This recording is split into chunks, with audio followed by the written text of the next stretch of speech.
안녕하세요. 삼성 SDS에서 공공 클라우드 실행 컨설팅 PM 역할을 하고 있는 손홍순 프로입니다. 상반기에 이제 공공 클라우드 전환 사업을 성공적으로 마치고 지금 원주에서 모 기관을 대상으로 컨설팅 클라우드 전환 컨설팅을 하고 있다가 오늘 이렇게 많은 분들이 오신다고 해서 달려왔습니다. 그래서 현장에 공공 클라우드 먼저 추진하고 있는 기관에서 어떠한 어려움이 있었는지, 어떤 것들을 궁금해했는지 그런 것들 위주로 오늘 세션을 준비했습니다. 작년 저희 삼성 SDS는 작년부터 본격적으로 공공 클라우드 사업을 시작했고요. 그러면서 고객들도 만나보고 제안도 하고 실제 시행도 하면서 많은 담당자들로부터 질문도 받고 문의도 받고 했었는데요. 그때 답변했던 그런 내용들을 이 자리에서 한 번에 다 말씀드릴 수 없기 때문에 저희가 가장 많이 질문받고 중요한 퀘스천 10가지를 준비했습니다. 그래서 이 10가지만이라도 기억하시면 현장의 목소리를 저희가 경험했던 것들을 한 번에 얻어갈 수 있고 향후에 클라우드 전환할 때 아까 말씀드렸던 네이티브 전략을 수립한다든가 계약할 때 많은 도움이 될 거라고 판단이 됩니다. 기획하시는 분들은 이제 뭐 ROI, 아키텍처가 어떻게 되는지 이런 것들에 많은 관심이 있으셨고요. 운영 쪽은 이제 뭐니 해도 안정성이죠. 그 다음에 운영 편의성이 제공되는지. 보안 같은 경우에는 이제 국정원 지침이라든가 각종 현재 인프라 쪽에서 적용해야 될 그런 지침들이 제대로 제공될 수 있는지. 우리 데이터가 외부로 나갔을 때 문제 없이 잘 무결성 보안이 보장된 무결성으로 제공되는지 이런 것들에 대해서 많은 관심을 가지셨습니다. 그래서 제가 10가지 지금부터 말씀드리겠습니다. 먼저 기획 쪽에 이제 비용이라든가 아키텍처라든가 ROI 측면에서 질문이 있었는데요. 4가지로 제가 요약해봤습니다. 먼저 우리 또 오토 스케일링 적용 가능할까요? 클라우드는 오토 스케일링이 핵심 그 단어 중에 하나죠. 내가 필요할 때 자원을 사용하고 사용하지 않을 때는 반납하고 그러면서 자기 자원을 효과적으로 사용할 수 있는 개념이 오토 스케일링 개념입니다. 그러면 실제 현장에서는 어떻게 사용하고 있을까요? 한 가지 예를 들었습니다. 자, SRT KTX 같은 경우에는 추석이나 설 때 사용자가 폭증합니다. 추석인데요. 추석 때 한 220배가 증가하는데요. 이때를 대비해서 인프라를 미리 구축하게 되면 낭비가 되겠죠. 그래서 현재는 요 필요한 기간에 한 달 전에 필요한 인프라를 빌려다가 임대해서 구축하는 그러한 반복적 일을 하고 있고 운영 관리도 좀 필요하기 때문에 필요하고 그다음에 한 달 전부터 이제 인프라를 준비해야 되기 때문에 담당자도 스트레스가 적지 않습니다. 만약 이러한 시스템이 인프라 클라우드, 민간 클라우드로 전환하게 되면 다음과 같습니다. 오토 스케일이라는 기능을 사용해서 서버의 성능, 스펙을 올릴 수가 있고 스토리지 저장 공간을 늘릴 수가 있습니다. 그래서 성능을 요 20배, 사용자가 20배가 늘어났을 때도 처리할 수 있는 성능으로 단 하루 이틀 만에 구성할 수가 있습니다. 그 뒤에 어플리케이션을 설치하고 성능 테스트를 해서 추가적으로 2주 기간을 거쳐서 실제 엔드 유저에게 서비스를 하게 됩니다. 현재 여기까지가 민간 클라우드 쪽에서 현재 구축하면 적용할 수 있는 수준입니다. 그런데 앞서도 말씀드렸듯이 현재 리아에서 행안부에서는 클라우드 네이티브 전략을 바탕으로 MSA, 즉 MSA라는 용어가 아까 있었죠. 마이크로소프트 아키텍처, 즉 앱 현대화가 돼야지 진정한 오토 스케일링, 즉 클라우드의 장점을 효과적으로 활용할 수 있다. 이렇게 생각하시면 되겠습니다. 그래서 현재 가지고 계시는 어플리케이션을 현재 일체형으로 대부분 돼 있을 때인데요. 이거를 모듈형으로 전환하고 이 모듈형 전환된 거를 클라우드 컨테이너 기반에 올린 뒤 개발 및 운영 환경을 자동화해야지 진정으로 클라우드를 사용하고 있다. 이렇게 얘기하고 있을 수 있습니다. 네. 그래서 이제 설명을 들으실 때 오토 스케일 된다고 하는 개념은 현재는 이게 인프라 측면에서 오토 스케일이 되고 있다. 네, 진정하게 클라우드 쓰려면 향후 웹 현대화까지 고려하셔야 된다. 이렇게 이해해 주시면 좋을 것 같습니다. 두 번째, 많은 분들이 좀 신기해하고 이해 안 간다고 말씀하십니다. 네트워크 사용에도 요금을 내는 건가요?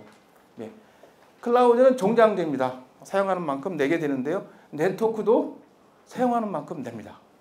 저희뿐만 아니라 다른 타 CSP사도 다 똑같은 정책을 가지고 있습니다. 그 이유는 다음과 같습니다. 먼저 비용이 발생하는 부분도 보시면요. 여기 두 개, 외부로 나가는 구간, 즉 인터넷 구간이 있고 전용선 접전, 연계 기관과 연계하기 했을 때 전용선이나 VPN을 사용하게 되는데 이 인터넷 접속점에 대해서 기본료를 받게 되고 그 사용량, 이 아웃바운드, 인터넷과 전용선, 아웃바운드의 트래픽이 발생할 때 비용을 청구합니다. 그렇게 하는 이유는 현재 초기에 클라우드 구축하실 때 비용이 들지 않습니다. 민간 클라우드는 추가적인 투자 비용이 없고 비용을 획기적으로 절감할 수 있는데 즉 CSP 사업자들은 기본료만 책정한 뒤에 요 네트워크 자원을 사용했을 때 그때 비용을 청구하는 구조로 되어 있기 때문에 네트워크도 외부로 나가는 구간에 대해서 심지어 이렇게 전용선일 경우에도 요금을 낸다. 이거를 좀 기억해 주시고 이제 설계하실 때, 기획하실 때 이 부분 꼭 고려를 하셔야 되겠습니다. 네. 웹 어플리케이션, 현재 민간 클라우드는 웹 어플리케이션 이전이 대부분인데요. 이전할 때 단순히 그냥 이전만 하면 되냐라는 질문을 많이 받는데요. 자, 니아 및 이제 보안을 담당하는 키사에서는 3티어 구조로 전환하도록 권고하고 있습니다. 그래서 어떤 기관들은 웹 와스, DB 이렇게 2티어 구조로 되어 있는데 클라우드로 이전할 때는 웹 와스, DB 이렇게 3티어 구조로 구성할 수 있도록 권고하고 있습니다. 그래서 모 기관 같은 경우에는 이 웹이 PHP로 개발이 돼 있어서 웹 와스가 분리가 어려워서 향후에 이제 이전한다 하더라도 이제 보안 감사를 받으면 지적될 수 있기 때문에 기획할 때 미리 이런 구조를 파악해서 설계하셔야 되겠습니다. 요거 기획 담당자들께서 가장 궁금해하는 퀘스천입니다. 민간 클라우드 어떻게 구성할까요? 제가 곡사 방문 가면 이 그림 딱 먼저 펴놓고 설명하는 부분입니다. 그래서 이 설계의 가이드라인은 현재 니아에서 행안부에서 기술적으로 이제 기술 부분에 대한 디파인과 레코멘드를 하는 니아에서 설계 기준을 마련했는데요. 크게 네 가지입니다. 환경, 보안, 시스템, 소프트웨어, 부가 서비스. 환경 구성은 앞서 말씀드렸듯이 3티어로 어플리케이션 구조를 가져야 되고 네트워크는 지금과 같이 네트워크 업무망으로 분류해야 되고 VPN은 외부 기관과 연계할 때 사용해야 됩니다. 보안 쪽은 방화벽, IPS, DDoS, 서버 백신 이런 보안 툴을 반드시 사용해야 되고 업무에 따라서 추가할 수가 있습니다. 시스템은 비용을 최소화하기 위해서 라이선스를 활용할 수 있도록 하고 있고요. 국내 산업 활성화를 위해서 국산 소프트웨어를 장려하고 있습니다. 마지막으로 이제 클라우드 전환하게 되면 실시간이나 보안관제 서비스를 민간 클라우드 업자로부터 제공받을 수 있도록 이렇게 권고하고 있습니다. 이런 설계 지침에 의해서 다음과 같이 5가지 인프라 구조가 구현이 되겠습니다. 5가지. 이거 제가 일반화 시켜봤습니다. 저희뿐만 아니라 모든 CSP사가 이런 구조를 따릅니다. 각 CSP 플랫폼 위에 이게 각 기관별 버추얼 프라이빗 클라우드가 올라갑니다. 이 해당 기관만 아이솔레이트된 그런 구간이죠. 여기 보시면 퍼블릭 인터넷망과 이제 업무망을 분류하고 두 개의 망 간에는 이제 VPC 피어링으로 연결이 됩니다. 여기 지금 서버라든가 DB, 웹 이런 것들이 클릭 한두 번만으로 구성이 됩니다. 그렇기 때문에 운영 노드가 많이 줄 수가 있는 거죠. 인프라 구성이 끝나게 되면 이제 니아에서 즉 키사에서 얘기하는 보안 솔루션을 이렇게 필요한 업무별로 설치를 해야 되겠습니다. 이렇게 되면 각 기관별 인프라가 완성이 됩니다. 이렇게 완성된 데는 이제 외부하고 통신을 해야 되겠죠. 인터페이스를 해야 되기 때문에 두 가지가 있는데 인터넷을 위해서 이 구간 공통 보안 존을 통과합니다. 그래서 DDoS, 파이어월, IPS가 공통 보안 존 서비스가 되겠습니다. 반드시 통과를 해야 되는 거죠. 공통 보안 이 개념을 좀 기억해 주시면 감사하겠습니다. 다음 페이지에 계속 이 개념이 나오니까요. 그리고 외부 기관 연계할 때는 지금도 아마 다 대부분 IPsec, VPN, 터널링을 통해서 VPN으로 외부 기관과 연결되어 있는 것으로 알고 있는데요. 마찬가지로 클라우드에서도 이와 같이 VPN 터널링을 통해서 연계가 된다. 이렇게 구축되면 이제 매니지먼트를 해야 되죠. 그래서 요 매니지먼트 서비스 통해서 저희가 모니터링도 하고 사용량도 점검하고 이런 서비스를 받게 됩니다. 현재 이게 5가지 구조로 나눴는데요. 이게 클라우드의 기본 구조가 되겠습니다. 현재 사용하고 계시는 온프레미스도 마찬가지의 구조를 갖고 있는데요. 단지 용어가 좀 다르다. 그리고 기존은 피지컬하게 장비들로 구성되어 있는데 지금은 버추얼하게 구성되어 있다. 눈에 안 보이지만 기본 개념은 거의 같다. 용어가 좀 다를 뿐이다. 이렇게 이해하시면 클라우드 접근을 하는데 도움이 되시지 않을까 생각됩니다. 예, 간단하게 기획 담당자분들께서 이제 궁금해하시는 내용에 대해서 알아봤는데요. 다음은 운영 쪽 3가지 질문에 대해서 한번 요약된 내용을 보시겠습니다. 자, 클라우드 전환하면 운영 관리가 단순해지나요? 네, 결론부터 말씀드리면 맞습니다. 이 삼성 저희 SDS 내부 사례를 가져왔는데요. 시스템 네트워크 인당 관리가 서버 40대를 운영했는데요. 네, 클라우드 환경으로 바뀌면서 저희가 VM 100대에서 200대 좀 중요도가 떨어진 장비까지 합치면 300대까지 운영할 수 있는 여력이 생겼습니다. 그만큼 클라우드 환경에서 인프라 자원을 쉽게 운영할 수 있기 때문에 인당 퍼포먼스가 많이 늘었다. 그래서 결과적으로 업무 효율을 60에서 80%까지 높였다. 예, 이렇게 생각하시면 좋을 것 같고요. 그런데 저희가 전환할 때 이게 단순화되고 자동화되기 때문에 관리가 다 없어지는 거냐? 그렇지는 않습니다. 그래서 특히 이제 네트워크 간 IP 주소 체계라든가 방어 룰셋이라든가 이런 것들은 특별히 따로 관리하고 있어야지 유사시 장애 났을 때 또는 유지보수 시 즉각적으로 대응할 수가 있다. 그래서 클라우드로 갔다고 해서 다 모든 게 뭐 관리자가 할 일이 없는 게 아니다. 집중적으로 체크할 포인트는 그래도 남는다라는 거를 기억해 주십시오. 예, 클라우드로 전환하면 품질 보안 모두 해결되나요? 네, 많은 부분 해결되는데요. 그렇지 않은 부분도 있습니다. 클라우드 공급자, 즉 CSP 사업자요. 그 CSP사의 역량에 따라서 좀 달라질 수 있기 때문에 그 부분을 면밀히 좀 검토해 줘야 될 거로 생각이 됩니다. 그래서 제조사가 만든 구성 또는 인터페이스 되는 부분에 대해서도 기본적으로 점검 포인트를 갖고 있는데요. 거기에 추가적으로 장애 예방이라든가 트래픽 패턴 등 이미지 관리 등이 자동적으로 돼서 좀 강력한 클라우드 구축한 그런 CSP 사업자하고 사업을 하시는 게 좋을 거로 판단됩니다. 저희 삼성 SS는 이와 같은 강력한 클라우드 방법론을 적용한 결과 제 정기 점검 시에 문제점을 제로로 목표로 하고 있고 거의 문제점이라든가 이슈가 나타나지 않고 있습니다. 그 결과 장애율을 약 48% 정도 획기적으로 줄인 그런 사례가 있습니다. 그래서 여러분들이 CSP 업체를 선정하실 때 이런 부분들을 좀 고려해서 선정하시면 사업하고 나서도 좀 원활하게 클라우드 환경으로 전환할 수 있을 것으로 판단됩니다. 예, DB 보안 솔루션 설치도 표준화가 가능할까요? 네, 클라우드는 가상화하고 세 가지 개념, 가상화하고 표준화하고 자동화하는 겁니다. 예, 물론 당연히 DB도 표준화돼서 자동화가 가능합니다. 그래서 몇 번의 클릭으로 이 RDB, NoSQL 등이 만들어지고 사용할 수가 있습니다.